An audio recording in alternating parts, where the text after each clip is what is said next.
কাছে যেভাবে এসেছে আমি ঠিক সেভাবেই পড়ছি। লিখেছেন, আসসালামু আলাইকুম প্রিয় যশু ভাই, আশা করি মহান আল্লাহ তাআলার অশেষ রহমতে আপনি এবং ভৌতিক কথার সকল লিসনারগণ সবাই ভালো আছেন। আমি মোহাম্মদ আলামিন শেখ, থানা গোবিন্দগঞ্জ, জেলা গাইবান্ধা। প্রিয় ভাই, ভৌতিক কথার অফিসিয়াল স্টোরি টেলার করে আপনি যে সম্মান আমাকে দিয়েছেন, ইনশাল্লাহ সেই সম্মান যেন আমি রক্ষা করতে পারি। তাই কথা না বাড়িয়ে চলে যাচ্ছি ঘটনায়। আমার বাবার ছিল 6 ভাই 1 বোন। বড় চাচাকে আমি দেখিনি, তিনি আমার জন্মের আগে মারা গেছেন। ফুপি মাকেও দেখিনি, তিনিও মারা গেছেন। আমার বাবাও তার ভাইয়ের যে জায়গাটি বসবাস করে সেটাও ছিল খাস জমি। বাবা সে জায়গা ছেড়ে অন্যত্র জায়গা কিনে বাড়ি নির্মাণ করেন। বাকি 4 ভাই রয়ে যায় ওই খাস জমিতে। বাবার মুখে শুনেছিলাম ওই জমি নাকি ছিল এক পীরের। আমার দাদা যান ও তার ভাইদেরকে দিয়ে গিয়েছিল ওই পীর সাহেব, আর বলেছিলেন, তোমরা এই জমিতে যতদিন পারো থাকো, যদি কোনোদিন কোনো ধর্মীয় কাজে লাগে তাহলে জমিটা সেখানে দান করে দিও। পীর সাহেব এটা বোঝাতে চেয়েছিলেন এই কথার দ্বারা যে মসজিদ বা মাদ্রাসা যদি করা হয় তাহলে জমিটি যেন সেখানে দিয়ে দেওয়া হয়। পুরো 3 বিঘা জমি ছিল। দাদার ভাইয়েরা তাদের অংশ বিক্রি করে দেন। তখন সেখানে ছোট্ট একটা মাদ্রাসা ছিল। সেই ছোট্ট মাদ্রাসায় ছোটবেলায় আমিও পড়েছিলাম। যারা কিনেছিল এই জমি, কাগজ মনের জমিটা টেকেনি। এখন মাদ্রাসাটি অনেক বড় করা হয়েছে। পাশে আমার 4 জন চাচার বসত বাড়ি এখনো আছে। সেই মাদ্রাসাটির নাম, যশু ভাই প্লিজ নামটি গোপন রাখবেন। এরপর তিনি তার মাদ্রাসাটির নাম বলেছেন এবং বলেছেন সবাই এই জায়গাটিকে দরগা নামে ডাকতো। যাই হোক, আমার ছোট চাচার নাম ছিল মতিন। মতিন চাচার 2 ছেলে সন্তান ছিল। বড় ছেলের বয়স 12 বছর, নাম ফরিদ, আর ছোট ছেলের বয়স ছিল 8 বছর, নাম ফরহাদ। আমার বাবা এবং চাচাদের মধ্যে মতিন চাচাই ছিল আর্থিকভাবে গরিব। বাকি সবার পরিবারে আর্থিক সচ্ছলতা ছিল। মতিন চাচাকে প্রতিদিন দেখতাম তার বাড়ির সামনে মাটিতে বসে থাকতো। বুদ্ধি হবার পর থেকে তার বাড়িতে যেরকম দেখেছি ঠিক সেই রকম আছে এখন পর্যন্ত। ছোট্ট একটা টিনের ঘর, 4 পাশ দিয়ে টিন দিয়ে ঘেরা। আমি তখন গ্রামীণ ফোনে কর্মরত ছিলাম। একদিন সকালে আমি অফিসে যাব বলে রাস্তায় রিক্সার জন্য দাঁড়ালাম। লিটন নামে একটা ছেলে আমার কাছে এসে বলল, কিরে আলামিন, তোর মতিন চাচা দরগাটা পাচ্ছে? হ্যাঁ পাচ্ছে তো নাকি? এই বলে টিটকারি মূলক একটা হাসি দিল। আমি তখন বললাম, তুই ভাগলে না? হ্যাঁ, আমাকে বলছিস কেন? এই বলে আমি রিক্সায় উঠে রওনা দিলাম অফিসের উদ্দেশ্যে। যশু ভাই এখানে বলে রাখি, এই মাদ্রাসাটির মাটির নিচে নাকি কয়েক কলসি ভর্তি টাকা আছে, আর সেই টাকা এক জিন পাহারা দিত। যাই হোক, এই কথাটা কতটা সত্য তা আমি জানি না, বাট লোক মুখে শোনা এবং অনেক মানুষের মুখে এই ঘটনাটি শুনেছিলাম। সেদিন বৃহস্পতিবার, অফিস 8টা থেকে 2টা পর্যন্ত ছিল। অফিস শেষ করে আমি সোজা বাড়িতে চলে আসি। গোসল শেষ করে সরাসরি চলে যাই মাদ্রাসার হুজুরের কাছে। আমি মাদ্রাসায় ঢুকে হুজুরকে সালাম দেই। হুজুর সালামের উত্তর দিয়ে বলল, আলামিন, হ্যাঁ তা কি মনে করে আমার কাছে? হুজুরের নাম ছিল সেলিম হুজুর। মাদ্রাসায় যখন প্রথম শুরু হয়েছিল এই লোকটি তখন থেকে এখানে আছে। আমি বললাম, অনেকদিন যাবৎ যে গুপ্তধন বা টাকার কথা শুনছি, এইটা কতখানি সত্যি আপনি জানেন নাকি? হুজুর তখন বলল, যা শুনেছ তার সত্য, কিন্তু এই টাকা বাহানা দিচ্ছে 7 জন জিন এবং তারা আপন ভাই। বড় যে জিনটা টাকার সাথে আছে সেটা মুসলমান হলেও একটা রক্ত পিসাচ জিন আছে। এই জিন তোমাদের বংশের মানুষকে ধোকায় ফেলে তার স্বার্থ হাসিল করে, কিন্তু টাকা কোনোভাবে দেবে না। হুজুর আবার বলল, আমার থেকেও বেশি জানে তোমার মা, বুঝতে পেরেছ? তোমার মাকে প্রশ্ন করলে সঠিক উত্তর পাবে। আমি তখন বললাম, মা কি করে জানবে? জানলে তো আমাকে বলতো। হুজুর তখন বলল, একবার জিজ্ঞেস করে দেখবেন না? আমি হুজুরকে সালাম দিয়ে বাড়িতে চলে আসি। রুমে ঢুকতেই মা বলল, কিরে অফিস থেকে এসে ভাত না খেয়ে কোথায় গিয়েছিলি? আমি তখন বললাম, পরে খাবো মা, আগে তোমার সাথে কিছু কথা আছে, বসো। মা তখন বলল, কি কথা? আমি তখন বললাম, এই দরকার টাকার ব্যাপারে তুমি কিছু জানো? মা তখন যেন চমকে উঠলো। মা তখন বলল, হঠাৎ এই কথা কেন? আমি তখন বললাম, মাদ্রাসায় এসে সেলিম হুজুরের কাছে গিয়েছিলাম আমি। তিনি যা বললো তাতে তো মনে হচ্ছে তুমি সব জানো, কিছু লুকাবে না মা, সবকিছু খুলে বলো। মা তখন বলা শুরু করলো। বলছেন, মা, তখন তোর বাবার সাথে আমার বিয়ে হওয়ার প্রায় 5 থেকে 6 বছর হয়ে গেছে। আমার কোল জুড়ে ফুটফুটে ছিটে ছেলে সন্তান হলো। তোর বাবা আর আমি ওর নাম রাখি আপন। আপনের যখন 8 বছর বয়স, ঠিক তখনকার কথা। আমাদের বাড়ি ছিল ওই তরকার জায়গায়। মাটির দেয়ালে খড় আর ঘরের পেছনে কলপার, মানে নলকূপ আর কি। আমি একদিন এশার নামাজের পর অজু করার জন্য সেখানে যাই, কলপারে যাই।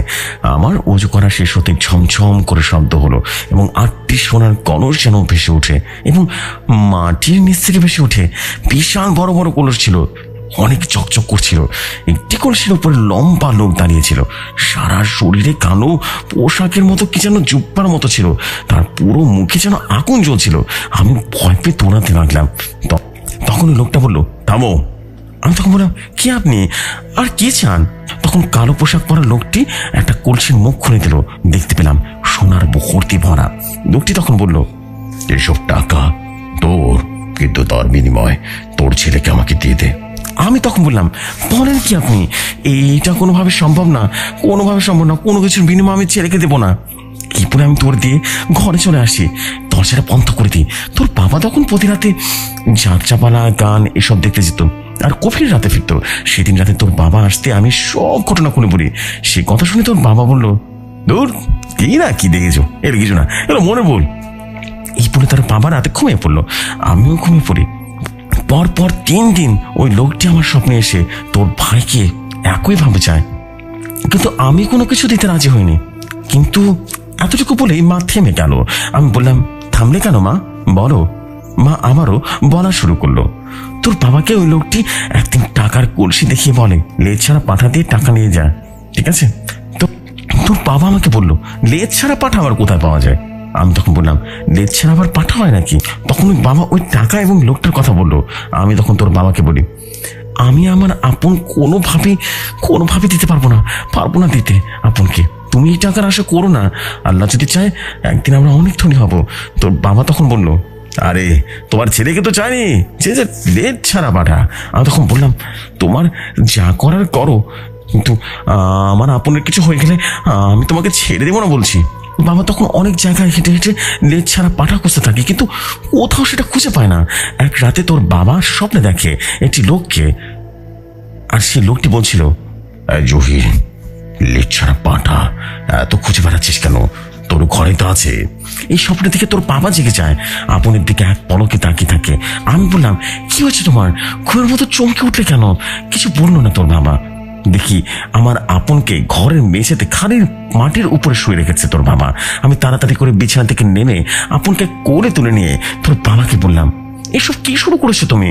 ছেলেকে মাটিতে শুয়ে রেখেছো কেন? কি চলছে তোমার মনে? তোর বাবা আমার কথা কোনো উত্তর না দিয়ে বেরিয়ে পড়লো। পরের দিন রাতে দরজা খোলা ছিল, তোর বাবার মতো কি যেন দরজা উকি দিচ্ছিল। আমি রেগে গিয়ে বলি, এরকম করছো কেন? ঘরে আসতে পারছো না? তারপর অনেকক্ষণ পার হয়ে যায়, তোর বাবা ঘরে আসে না। আমি তোর বাবাকে খুঁজতে বাইরে চলে যাই, দেখি কেউ নেই।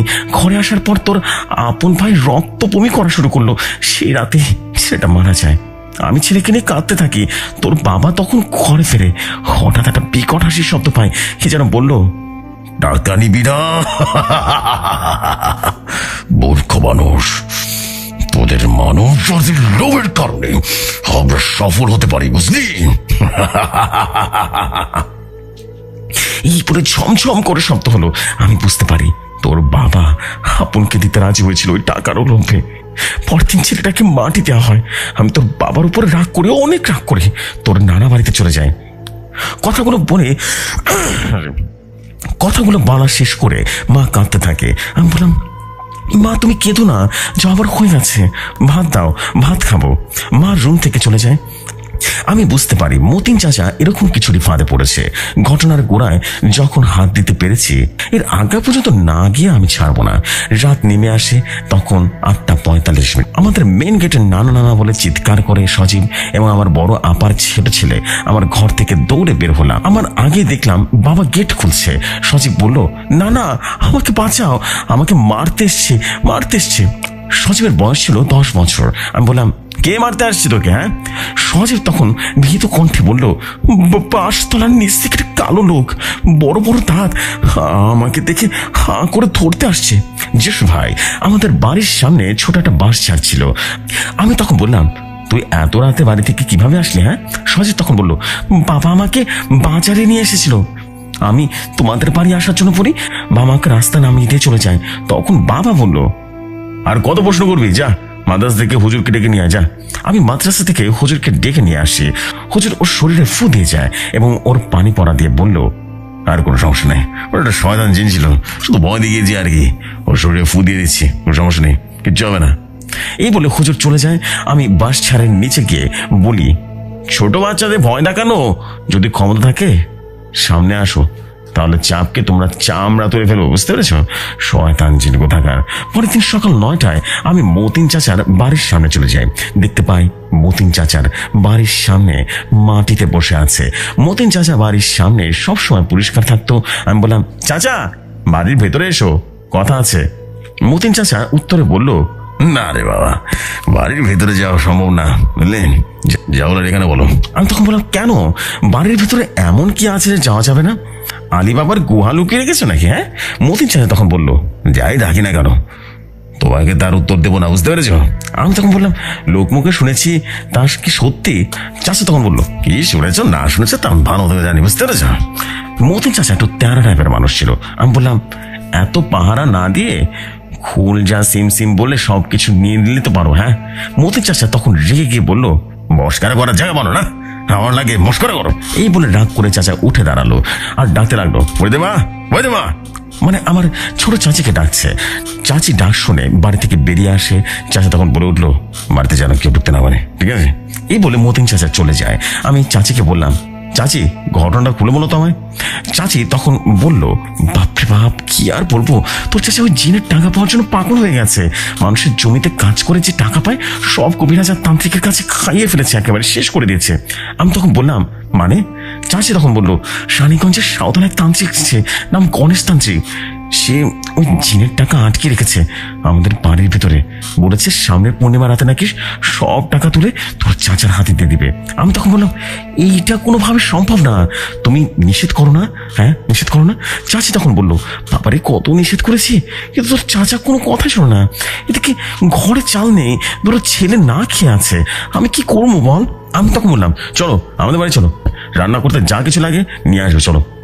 চাচি তখন বললো, না রে বাপথন, তোর চাচা শুনলে অনেক রাগ করবে, তান্ত্রিক নাকি নিষেধ করে দিয়েছে কারো বাড়িতে কোনোভাবে যাতে কোনো কিছু না দিই।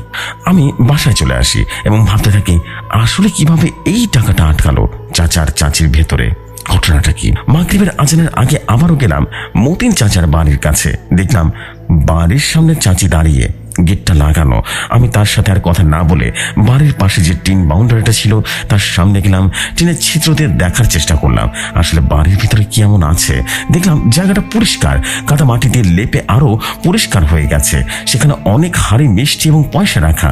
তার সামনে চাচা বসে আছে এবং বললেন, নিন আপনার ভোগ নিন, আপনার আশা পূরণ করুন। আমি বুঝতে পারলাম ওই শয়তান জিনটাকে এসব খেলে দিচ্ছে।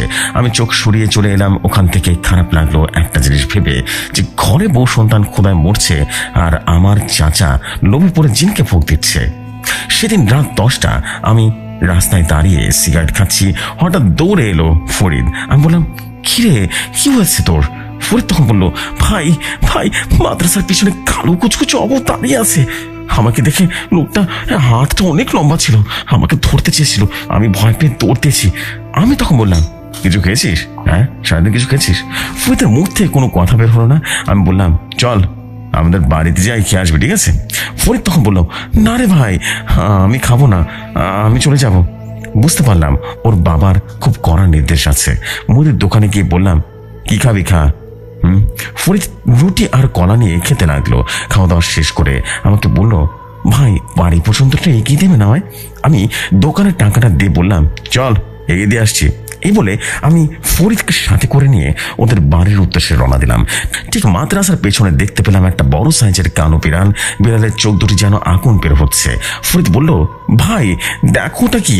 আমি বললাম, তুই হাঁটতে থাক, আশেপাশে তাকাস না। ফরিদ সামনে, আমি পেছনে। ফরিদকে তার বাড়ির গেটের সামনের দিকে এগিয়ে গেলাম। আমি বাড়ির যাওয়ার রাস্তা ধরে মাদ্রাসার পেছনে আসতে দেখি ওই কালো বিড়ালটি বিশাল রূপ ধারণ করে দাঁড়িয়ে আছে। শরীরে কালো আলখাল্লা, চোখ দুটো কপালে আর মুখটা অনেক লম্বা। অবরটি আমাকে দেখে বলল, এত সাহস তোর, তুই সাধারণ মানুষ হয়ে আমার চামড়া তুলে ফেলতে চাস? আমি তখন বললাম, কে তুই? হ্যাঁ। অবরটি তখন বলল, আমার পরিচয় তোর বাপ আর মা ভালো করে জানে। অনেক আগে তোর ভাইকে খেয়েছিলাম। তখন আমি বুঝতে পারলাম এইটাই সে পিশাচ যেটা আমার বড় ভাইকে মেরে ফেলেছিল। আমি তখন বললাম, আমার পথে আটকেছিস কেন? তখন পিশাচটা বলল, বুঝি বাচ্চার রক্ত আমার খুব ভালো লাগে বুঝলি। গতকাল তোর ভাগ্নিকে খেতে চেয়েছিলাম, একটু জন্য পারিনি। আর তুই তুই যে কথা আমাকে বলেছিস গতকাল, আজ আমি তার প্রতিশোধ দেব। আমি বললাম, পথ ছাড়, তোর মতো পিশাচ জিনকে আমি ভয় পাই না বুঝলি। পিশাচটি তখন আমাকে ধরতে আসবে এমন সময় সেলিম হুজুর বলল, কে? সেলিম হুজুরের কণ্ঠ শুনে পিশাচ জিনটি অদৃশ্য হয়ে গেল। সেলিম হুজুর বলল, আলামিন তুমি এখানে কি করো? আমি তখন বললাম, বাড়ি যাচ্ছিলাম, পথ ধরে এই পিশাচটা রাস্তা আটকেছে। সেলিম হুজুর তখন বলল, এই শয়তানটা ইদানিং খুব বেশি ঝামেলা করছে। এই বলে সেলিম হুজুর আমাকে বলল, আমার সাথে মাদ্রাসার ভেতরে এসো, ঠিক আছে? আমি সেলিম হুজুরের কথা মতো তার সাথে মাদ্রাসায় প্রবেশ করি। হুজুর মাদ্রাসার সকল ছাত্রকে বলে সবাই রুমের ভেতরে থাকবে, কেউ আমি না বলা পর্যন্ত বাইরে আসবে না। হুজুর তখন মাদ্রাসার বারান্দায় বসে রুকা শুরু করলো। কয়েক মিনিটের মাঝে হাজির হয়ে গেল ওই পিশাচটা। আমি পাশে দাঁড়িয়েছিলাম, শো শো বাতাসে হাজির হলো সেই পিশাচ জিনটি। সেলিম হুজুর তখন বলল, কি শুরু হলো? কি শুরু করেছিস তুই কয়েকদিন ধরে বলতো? পিশাচটি তখন বলল, হুজুর তুই তো জানিস আমি অনেক বছর ধরে ঘুমিয়েছিলাম, আমাকে ডাকা হয়েছে। আর ঘুম ভাঙার পর আমি ক্ষুধার্ত, কচি বাচ্চার রক্তে ক্ষুধা লেগেছে আমার। আর সেলিম হুজুরকে আরো বলল, আর ঘুম ভাঙার পর আমার প্রচন্ড ক্ষুধা পেয়েছে, বুঝতে পেরেছিস? আমার আমার খাবার লাগবে। সেলিম হুজুর তখন বলল, যদি এলাকা থেকে থাকতে চাস তাহলে ভালোভাবে থাক, নাইলে কিন্তু। তখন পিশাচটা হু হু করে হেসে দিল আর বলল, না হলে কি করবি তুই? আমাকে বন্দি করবি, তাড়িয়ে দিবি, কিচ্ছু করতে পারবি না তুই, শেষে দেখ কি করে আমি। এই বলে পিশাচ জিনটি চলে গেল। হুজুর মাথা নিচু করে বসে রইলেন। আমি বললাম, কি বললো হুজুর এই পিশাচটা? হুজুর তখন বলল, মনসুর রাদিয়াল্লাহু আনহু যখন চলে যায় তখন জায়গাটি দেখাশোনা করার জন্য এই 7 ভাইকে নির্দেশ করে দিয়েছিল, কিন্তু কে জানতো এদের মধ্যে একজন রক্তের লোভে শয়তান হয়ে যাবে। আমি তখন বললাম, তাহলে কি থামানোর উপায় কি? সেলিম হুজুর তখন বলল, যেহেতু পীর সাহেব এদেরকে রেখে দিয়ে গেছেন, তিনি রক্ত পিশাচকে থামাতে পারবেন। আমি তখন বললাম, উনি তো মারা গেছেন। সেলিম হুজুর তখন বলল, আল্লাহর কুদরতে কত কি না হয় করতে পারে, তুমি বাড়িতে যাও, আমি দেখি এর কোনো সমস্যার সমাধান করা যায় কিনা। এটা শুনে আমি হুজুরকে সালাম দিয়ে বাড়িতে চলে আসি। মনসুর রাদিয়াল্লাহু আনহু পীর সাহেবকে মাঝে মাঝে এখনো অনেকে দেখতে পান, কারো বড় বিপদ হলে তিনি এসে রক্ষা করেন। এরকম অনেক কথা শুনেছি, প্রচলিত কথা, যদিও আমি সত্যতা যাচাই করিনি। সত্যি এই বিপদ থেকে রক্ষা করতে তিনি আসবেন এসব ভেবে ভেবে ঘুমিয়ে পড়লাম। পরদিন শনিবার আমার অফিস বন্ধ ছিল, সারাদিন ঘুমিয়েছি। যেহেতু সপ্তাহে 2 দিন ছুটি পাই সেহেতু ঘুমটা কাজে লাগালাম। রাতে খাবার খেয়ে ফোনে গান শুনছি। বাড়ির ভেতরে হঠাৎ ছোট চাচি মতিন চাচার বউ এসে কান্নাকাটি শুরু করে দিল। আমি বললাম, চাচি কাঁদছো কেন? মা তখন বলল, খুলে না বললে বুঝবো কিভাবে?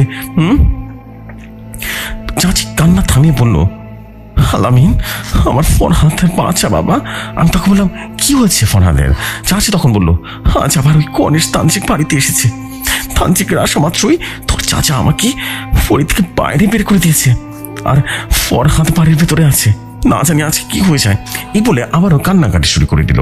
আমি বললাম, চাচি কান্না থামাও, আমি দেখছি। এই বলে আমি মাদ্রাসার সেলিম হুজুরের কাছে চলে যাই, সমস্ত ঘটনা খুলে বললাম। সেলিম হুজুর তখন বলল, তুই আগে যাও, আমি আসছি। হুজুর কথা শুনে আমি মতিন চাচার বাড়ির দিকে রওনা দিয়ে দিলাম এবং বাড়ির সামনে গিয়ে দেখতে পাই টিনের গেটটি লাগানো। আমি চাচাকে ডাকতে থাকি, অনেকবার ডাকার পরেও চাচা গেটটা খুললো না, কোনো কথাও বলছে না। আমি রেগে গিয়ে একটা লাথি দিয়ে গেটটা ভেঙে ফেলি এবং বাড়ির ভেতরে প্রবেশ করি। আমাকে দেখে তান্ত্রিক উঠে দাঁড়ালো। মোটা কুৎসিত চেহারার একটা লোক, হাতে ছুরির সামনে ফরহাদ সেন্সলেস অবস্থায় পড়ে আছে, গলায় ফুলের মালা। আমি বুঝতে পারলাম ফরহাদকে পিশাচের নামে বলি দেওয়ার কাজ চলছে এখানে। আমাকে দেখে মতিন চাচা বলে উঠলো, বাবা আলামিন, আমার এতদিনের আশা নষ্ট করিস না বাবা, বুঝছিস? এই টাকা পেলে আমাদের 14 পুরুষ বসে বসে খেতে পারবো। আমি তখন বললাম, ছি, তোমার কি লজ্জা করে না নিজের ছেলেকে শয়তানের নামে বলে দিতে? তোমার বড় ভাই তো তার ছেলেকে মেরে ফেলেছে শয়তানের নামে বলি পিটিয়ে, জানো না সে কথা? সে কি পেয়েছিল? 1 টাকা পেয়েছিল? এই কথা শুনে মতিন চাচা মাটিতে বসে পড়লো। আমি তান্ত্রিককে উদ্দেশ্য করে বললাম, এই নরকের কীট, তুই নরকে যাবি বুঝলি? মার তো শুরু করবো নাকি বল? এটা শুনে তান্ত্রিক ছুরিটা আমার দিকে তাক করলো। এমন সময় ঝমঝম শব্দ করে 8টি সোনার কলসি, তার উপরে সে পিশাচ জিনটি হাজির হলো। মনে হলো মাটি ভেদ করে চলে আসলো। আমি হতভম্ব হয়ে গেলাম। ঠিক যেমনটি মা বলেছিল ঠিক তেমনটি শব্দ হলো। নিজের চোখে যেন বিশ্বাস করতে পারছিলাম না। ওই পিশাচ জিনটি তখন তান্ত্রিকের উপর রেগে গিয়ে বলল, জানোয়ারের বাচ্চা, আমাকে রক্ত দিবি নাকি বল? অনেকদিন ধরে এখানে ধরে রেখেছিস তুই, আজ আবার আমাকে আহ্বান করে চুপ করে আছিস কেন? দে দে, রক্ত দে, বাচ্চার রক্ত দে। এই বলে পিশাচ জিনটি একের পর এক আছাড় দিতে থাকে সেই তান্ত্রিককে। তান্ত্রিক কয়টা আছাড় খেয়ে সেন্স হারিয়ে ফেলে। তখন পিশাচটি ফরহাদের দিকে হাত বাড়াতে যাবে, এমন সময় সেলিম হুজুর বলে উঠল, দাঁড়া দাঁড়া, একটা ছোঁয়াও লাগবে না আমার ছেলেটাকে। পিশাচটি তখন রেগে গিয়ে বলে উঠল, তুই বারবার কেন আমাকে বাধা দিতেছিস? বুঝতে পারছি, আমাকে তোকে শেষ করতে হবে। এই বলে পিশাচটি সেলিম হুজুরের সামনে গিয়ে ধেয়ে আসে। ঠিক তখনই সাদা জুব্বা, মাথায় পাগড়ি, হাতে তসবি, মুখে লম্বা দাড়ি হাজির হল লম্বা এক হুজুর। চেহারা দেখতে নূরের মতো, যেন নূর ফিরিয়ে আসছিল। সেলিম হুজুর সালাম দিলেন আর বললেন, আসসালামু আলাইকুম মহামান্য পীর সাহেব। চারিদিকে যেন সুগন্ধে ছড়িয়ে গেল, এক অদ্ভুত পরিবেশের সৃষ্টি হলো। তখন পিশাচ জিনটি বলল, মহামান্য পীর সাহেব, আপনি আপনি তখন চোখ খুলে পীর সাহেব বললেন, এই জমি এবং মাদ্রাসা আমি তোমাদের দেখাশোনা করার জন্য রেখে দিয়ে গেছিলাম, আর তুমি হয়ে উঠেছ রক্ত পিশাচ, রক্ত পিশাচ। আমি সবই দেখছিলাম, সব অনেক আগে থেকে দেখছিলাম। ভেবেছিলাম হয়তো তুমি তোমার ভুল বুঝতে পেরে যাবে, ভালো হয়ে যাবে, তো না, তুমি দিন দিন পশু হয়ে উঠেছ, পশু। তোমার আর বাকি 6 ভাই কোথায়? পিশাচ জিন তখন সঙ্গে সঙ্গে আরো 6 জন কালো আলখাল্লা পরা জিন এসে হাজির হলো এবং পীর সাহেবকে সালাম দিল। পীর সাহেব বললেন, তোমরা বাকি 6 জন জানতে না যে তোমার ভাই কতটা খারাপ কাজ করছে, তাকে বাধা দিয়েছিলে? 6টি জিন তখন উত্তর দিল, দা দা। পীর সাহেব তখন বললেন, মাদ্রাসা, ছোট ছোট বাচ্চাদের ভয় দেখানো, গ্রামবাসীর সন্তানকে মেরে ফেলা, এইগুলো আমি তোমাদের কাছ থেকে আশা করিনি, কখনো আশা করিনি। তাই তোমাদের বেঁচে থাকার কোনো দরকার নেই। পিশাচে কিছু বলতে যাবে, পীর সাহেব চোখ বন্ধ করে ফেললো এবং মুহূর্তে 8টি সোনার কলসি ও 7 জিন এক নীল আগুনে পুরো ছাই হয়ে গেল। পীর সাহেব চোখ খুলে বললেন, আমি আছি, আমি আছি, কারো কোনো বিপদ হলে আমি অবশ্যই আসবো, অবশ্যই আসবো, আমি আছি। এই বলে পীর সাহেব মুহূর্তের মধ্যে যেন বাতাসে মিলে গেল। আমি সেলিম হুজুরকে বললাম, হুজুর, উনি কি সে মহামান্য পীর সাহেব? সেলিম হুজুর হেসে বললেন, এতক্ষণে বুঝলে? সেলিম হুজুর পরা পানি ছিটিয়ে ফরহাদের জ্ঞান ফিরিয়ে আনলো। চাচি ফরহাদকে নিয়ে চলে যায়। ততক্ষণে তান্ত্রিকের সেন্স ফিরেনি। সেলিম হুজুর চোখে মুখে পানি দিয়ে সেন্স ফিরিয়ে আনে এবং তাকে বলল চলে যেতে। আমি বললাম, হুজুর, হাতটা নিষ্ফিস করছে, কয়েকটা লাগাই। হুজুর তখন বলল, থামো তো আলামিন, সমস্যা নেই। তান্ত্রিক সেন্স ফিরে পায়, কোনো কথা না বলে চলে যায়, আবার এসব স্বাভাবিক হয়ে যায়। জেসু ভাই, এই ছিল গুপ্তধনের এক অলৌকিক ঘটনা। ঘটনাটি কেমন লেগেছে জানাবেন। বর্তমানে আমি এবং আমার স্ত্রী বড় এক কালো জাদুর কবলে পড়েছি। নতুন কিছু নয়, অনেক পুরনো ব্যাপার। সেই ঘটনাটি অন্য একদিন শেয়ার করবো। ভৌতিক কথার সকল লিসনারগণদের বলছি, আপনারা লাইক কমেন্ট করে জানিয়ে দিবেন কেমন লাগলো ঘটনাটি। সে পর্যন্ত সবাই ভালো থাকবেন, সুস্থ থাকবেন, ভৌতিক কথার সাথেই থাকবেন। ভালোবাসা অবিরাম। আসসালামু আলাইকুম।